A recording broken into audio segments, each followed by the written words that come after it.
The air's thick with fireworks and maple syrup at Victoria's Beacon Hill Park, Canada Day in full swing. I'm there, gripping a Tim Hortons cup like it's my last lifeline, praying for 1 second of family that doesn't choke me. Then my father strides forward, his voice slicing through the crowd, handing my sister a gilded envelope stuffed with millions, for her Vancouver penthouse, her polished law career, her so-called loyalty. Me? He turns, eyes cold as a January storm, and spits, "Figure it out yourself." The crowd cheers, my chest caves, my soul screams. Betrayed, erased, discarded in front of hundreds. The pain cuts deeper than I thought possible. I'm Emma Thompson. I'm 32 years old. And this wound? It's where my fight begins. I drove away from Beacon Hill Park, the sting of my father's words burning hotter than the July sun. Victoria's streets blurred past, all 10 kilometers from the festival to my cramped apartment in James Bay. I'm a veteran, fresh from Afghanistan, scars hidden under my jacket, but James Bennett didn't care. To him, I'm just the daughter who doesn't fit his shiny Oak Bay life, not like Clara with her law degree and her $1,000,000 smile. I tossed my Tim Hortons cup into the bin, its bitter dregs matching my mood, and slumped onto the couch. My duffel bag, still dusty from Kandahar, sat in the corner, mocking me. Why'd I even come back? Then I saw it, a worn envelope tucked inside the bag's side pocket, my name scratched in Grandpa Bill's shaky scrawl. My heart stopped. Emma, it read, if you're seeing this, you're already stronger than they think. Go to Jack Harper and Duncan. Don't trust James. Bill Fraser, the only one who ever saw me, gone 2 years now, buried under lies. I clutched the letter, my knuckles white, rage mixing with grief. Why hide this, Grandpa? I whispered to the empty room. Duncan was 60 kilometers north, a town of logging trucks and quiet secrets. I grabbed my keys, the truck's engine roaring to life. Whatever James was hiding, I'd tear it open. I'm Emma Thompson, and I'm done being invisible. The 60-kilometer drive to Duncan felt like a descent into a fog-choked abyss, the Pacific Highway's endless pines blurring past my truck's windshield. Grandpa Bill's letter burned in my pocket, his words, "Don't trust James," looping in my skull like a warning siren. Victoria's lights faded in my rearview, replaced by the raw, damp scent of cedar and the weight of a betrayal I couldn't yet name. My hands gripped the steering wheel, nails digging into my palms, as I wrestled with the rage that had simmered since James Bennett's smirk at the Canada Day festival. Clara's smug grin, Margaret's silence, it all churned in my gut, a fire no Tim Hortons coffee could douse. Duncan appeared through the mist, a sleepy town of logging trucks and weathered storefronts, hiding secrets I was determined to claw out. I pulled up to a cedar-shingled house by Lake Cowichan, its porch sagging under the weight of time. A faded Canadian flag hung beside a Marine Corps plaque, Grandpa's old unit. Jack Harper, Bill's lawyer, answered the door, his face carved like the cliffs of Vancouver Island, eyes sharp despite the gray in his beard. "You're Emma," he said, not a question, motioning me inside. The room smelled of old coffee and paper, stacks of files teetering on a desk cluttered with military pins. "Bill said you'd come when they pushed you too far." I swallowed hard, the ache in my chest flaring. What did he leave me, Jack? And why'd he hide it? He slid a dusty envelope across the table, sealed with a wax stamp bearing Bill's initials. My fingers shook as I broke it open, a USB drive and a handwritten note. "Emma, they'll bury the Fraser Veteran Fund if you don't fight. This drive has everything. Watch it alone." Back in my truck, parked by the lake's edge, I plugged the USB into my laptop. Bill's face filled the screen, his voice gravelly but steady, recorded in his old cabin. "Emma, they're stealing what I built for you," he said, eyes piercing through the grainy footage. "The Fraser Veteran Fund, $2 million for soldiers like you, for kids who need a way out, it's yours." James rerouted it to Clara's accounts, some shell company in Vancouver. "I've got the proof." My breath caught, rage boiling over. He listed dates, bank transfers, emails, evidence James and Clara had siphoned funds meant for veterans to bankroll her luxury life. "You're the only one I trust," Bill said, his voice cracking. Don't let them erase you. The video cut to black, and I slammed the laptop shut, my heart pounding like a war drum. I called Lucas Reed, my old squad mate, a hacker who could sniff out lies faster than a bloodhound. He met me at a dive bar in Nanaimo, 30 kilometers north, the kind of place where loggers and fishermen drown their days in Molson. You look like hell, Emma, Lucas said, sliding into the booth, his laptop already open. I shoved the USB toward him. Tell me this is real. He scanned the files, his jaw tightening. It's worse than real. James funneled $1.5 million through Ironwood Holdings, a ghost company. Clara's signature is on the transfers. They even forged your name on a release form. I stared at the table, the wood grain blurring as fury clawed my insides. They used me to steal from vets? Lucas nodded. And Margaret knew. There's an email where she tells James to keep you out of it. I drove back to Victoria under a moonless sky, the truck's headlights cutting through the dark like my resolve. Sophie Chin, my aunt, was waiting at my apartment, her face pale under the porch light. I should have told you sooner, she said, handing me a folder. Bill gave me this before he died. Said James would burn it if he found it. Inside were bank statements, more emails, and a photo, me and Bill at Ucluelet, 12 years old, holding fishing rods, his smile prouder than the ocean. He said you're the only one who'd fight for what's right, Sophie whispered. My throat locked up, pain and rage colliding. James, Clara, Margaret, they didn't just betray me. They betrayed him. I'm Emma Thompson, and I'm done letting their lies bury my truth. The rain started as I left Nanaimo, a cold, relentless drizzle that matched the storm inside me. I drove 30 kilometers south, back toward Lake Cowichan, the folder from Sophie Chin weighing heavy on the passenger seat. Bill's words from the video, James and Clara stealing the Fraser Veteran Fund, cut deeper with every kilometer, but it was Sophie's folder that promised to shred what little hope I had left. My truck's wipers slapped against the windshield, a metronome to my rage, as I pulled into a deserted rest stop by the lake. The water stretched out, gray and endless, like the betrayal I was about to unearth. I opened the folder under the dim glow of my dashboard light, my hands trembling, not from the chill but from the dread of what I'd find. Inside were emails, printed in crisp black ink, each one a dagger.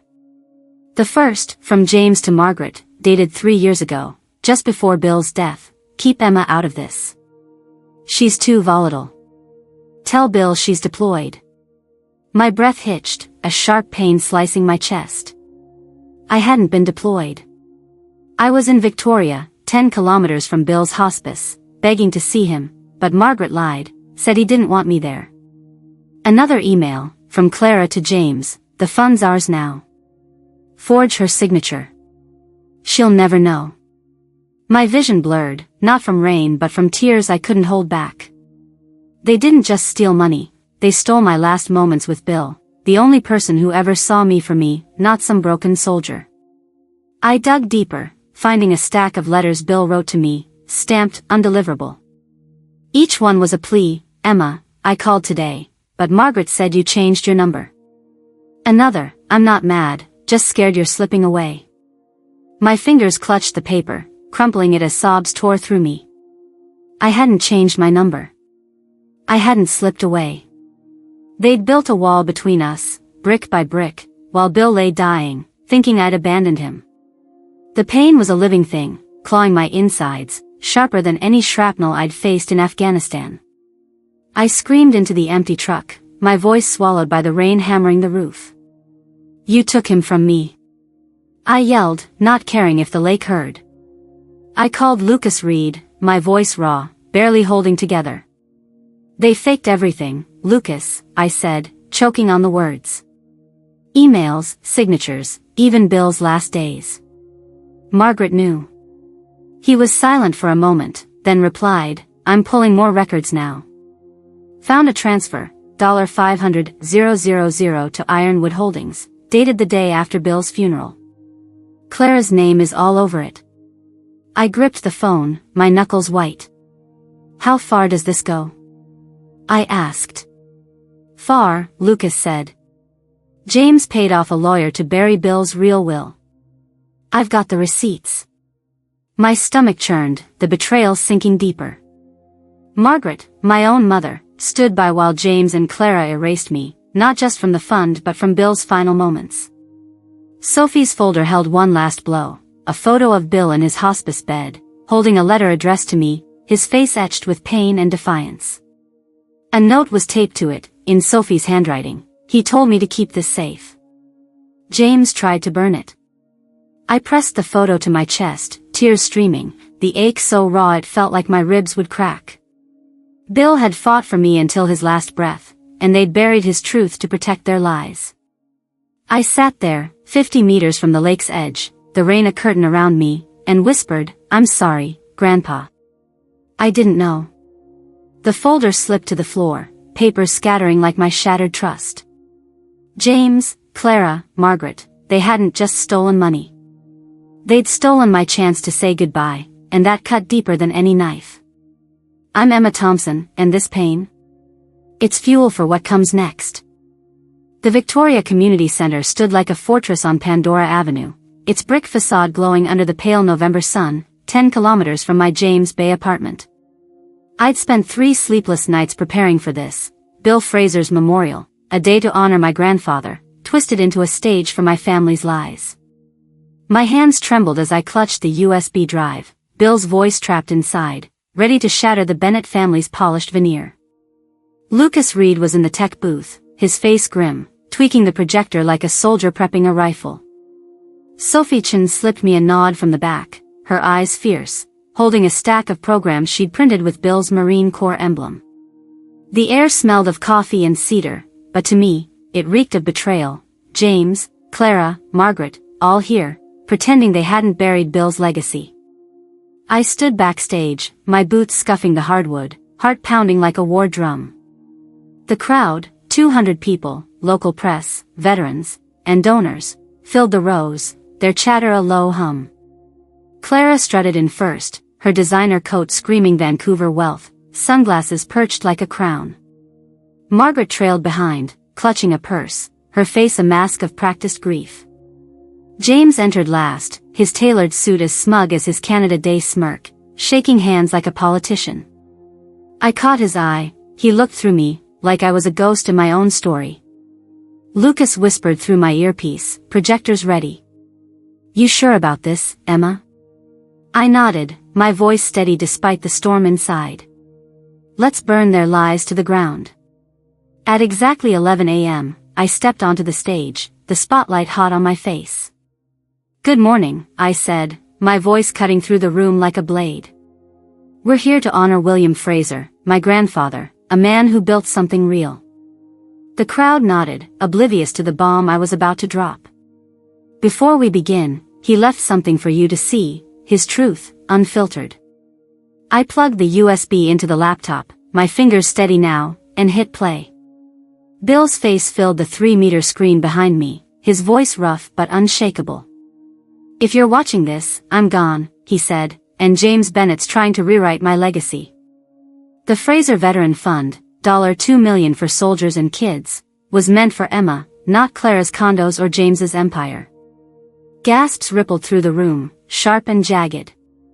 Bill's video rolled on, naming dates, bank accounts, forged signatures, every lie James and Clara spun to steal the fund. "They cut Emma off from me," he said, his eyes burning through the screen. "Told me she didn't care, but I knew better. She's the only one who showed up." Clara's face froze, her sunglasses slipping. James stood, shouting, "Turn it off. This is a disgrace." I spun to face him, my voice ice cold. "Sit down, Dad. The truth's speaking now." Margaret's purse hit the floor, her hands shaking, but she said nothing, her silence louder than any scream. The crowd was deathly quiet, phones out, recording every second. Bill's final words landed like a grenade, "Emma, don't let them erase you. Fight." The video faded to black, and the silence was deafening, heavier than the rain at Lake Cowichan.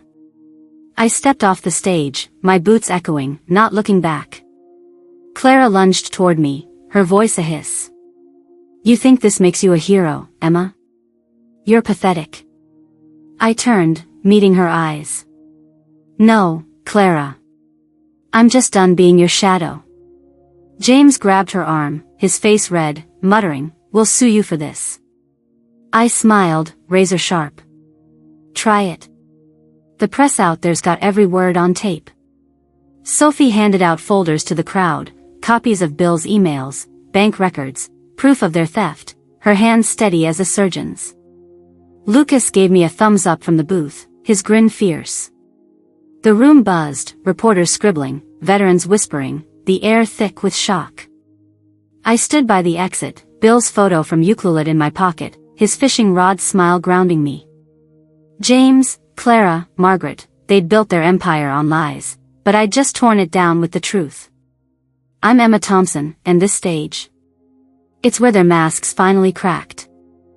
The rain fell harder as I stepped out of the Victoria Community Center, its icy needles stinging my face, mirroring the raw wound James Bennett's betrayal had carved into me. The parking lot, 50 meters from Pandora Avenue, was a sea of gravel and puddles, the November sky a bruise over Victoria. My boots crunched against the wet ground, each step heavy with the weight of Bill Fraser's truth, still echoing from the memorial's projector.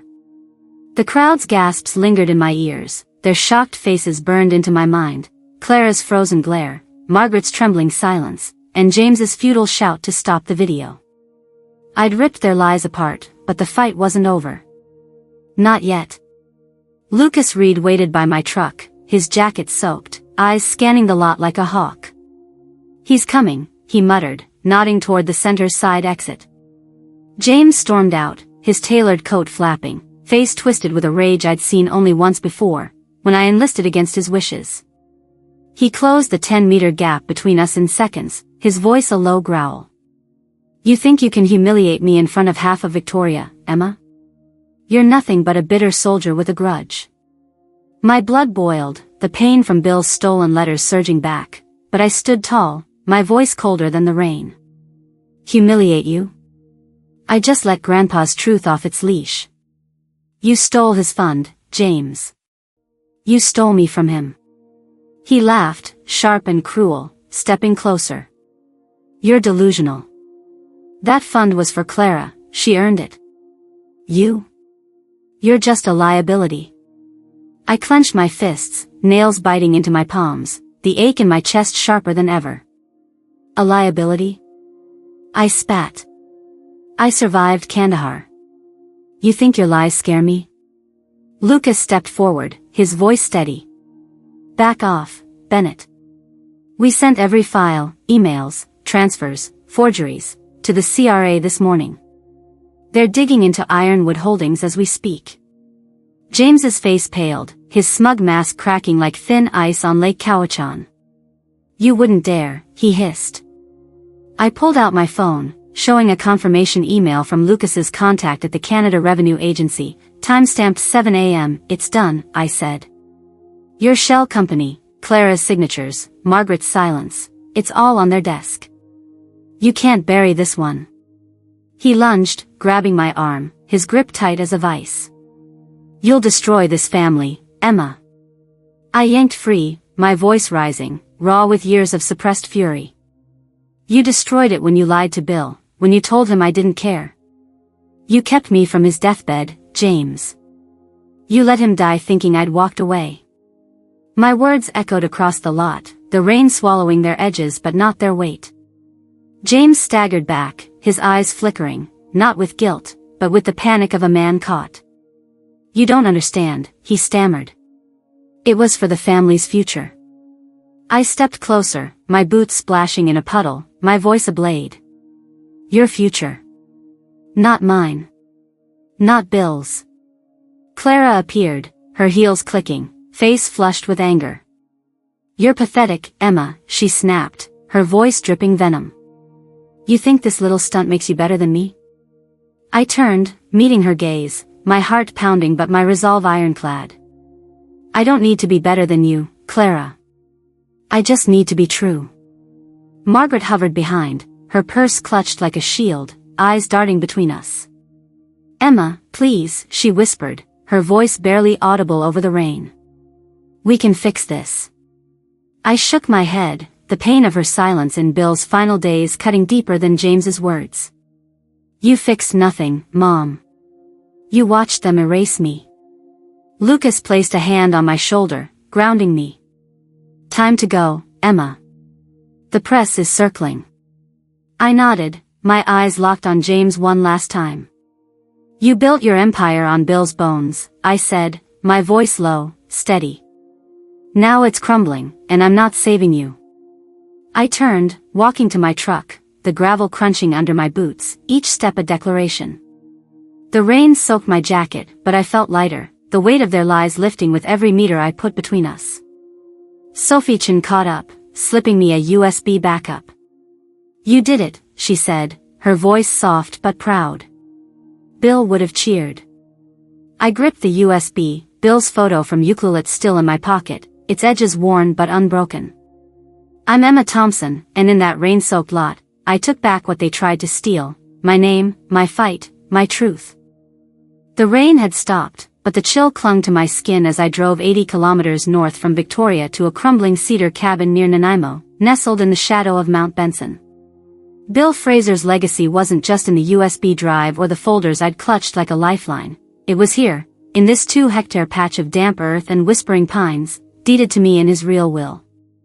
The confrontation with James Bennett in the Victoria parking lot still burned in my chest, his panicked eyes and Clara's venomous words replaying like a bad radio signal.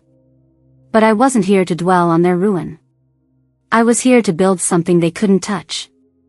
My truck's tires crunched over the gravel drive, the cabin's sagging porch and peeling green roof looming like a challenge. This was Fraser Haven, or it would be, once I turned Bill's dream into reality. I unloaded a toolbox and a crate of donated lumber, the weight grounding me. Lucas Reed pulled up in his beat-up Jeep, hauling solar panels and a grin. "You sure about this, Emma?" he asked, eyeing the cabin's cracked windows. "It's a wreck." I wiped sweat from my brow, my voice steady. "So was I. We fix things."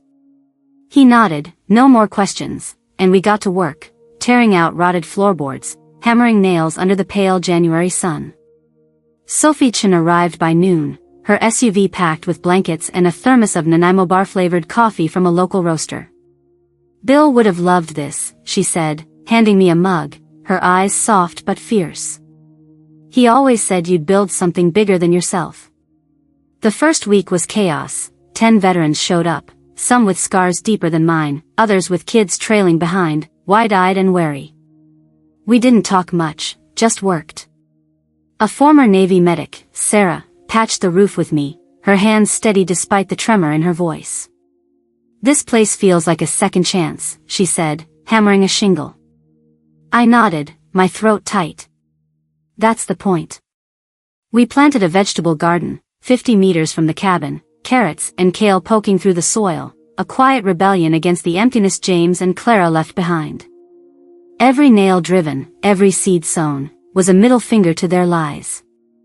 Fraser Haven wasn't just a building, it was a promise, a place where broken things could grow again.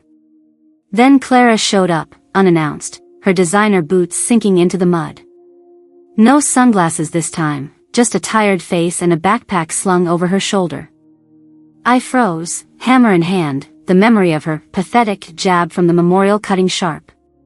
"What do you want, Clara?" I asked, my voice low, edged with suspicion. She dropped the backpack, tools spilling out, screwdrivers, a level, no pretense. "I'm not here to apologize," she said, meeting my gaze. "I'm here to work." I stared, the air thick with unspoken history. Lucas raised an eyebrow but said nothing, handing her a pair of gloves. "Don't slow us down," I said, turning back to the porch. She didn't reply, just grabbed a plank and started sanding, her hands clumsy but determined. For the first time, I saw something in her, not regret, but a flicker of accountability. By week 3, Fraser Haven was taking shape. We'd wired electricity to an old shed, now a workshop where kids learned to carve cedar like Coast Salish artisans.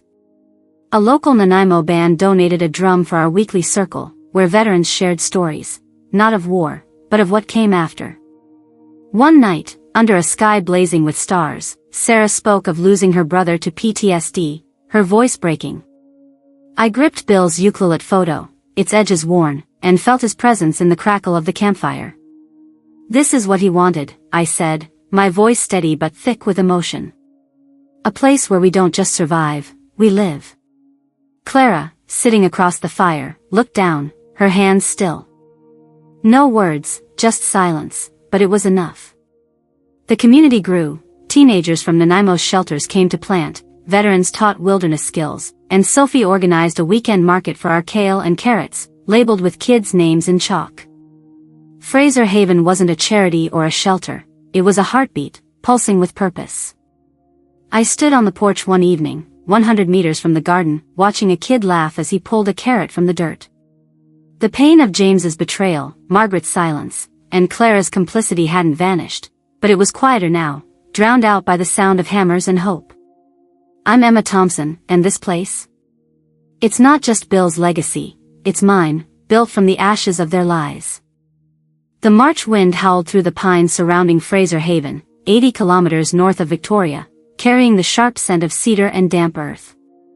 I stood on the cabin's porch, 100 meters from the garden where kids laughed over their freshly pulled carrots. The ache of James Bennett's betrayal still lingered, but building Fraser Haven had dulled its edge, replacing rage with purpose. Clara's quiet work here, sanding planks, teaching kids to write resumes, had shifted something, not forgiveness, but a fragile truce.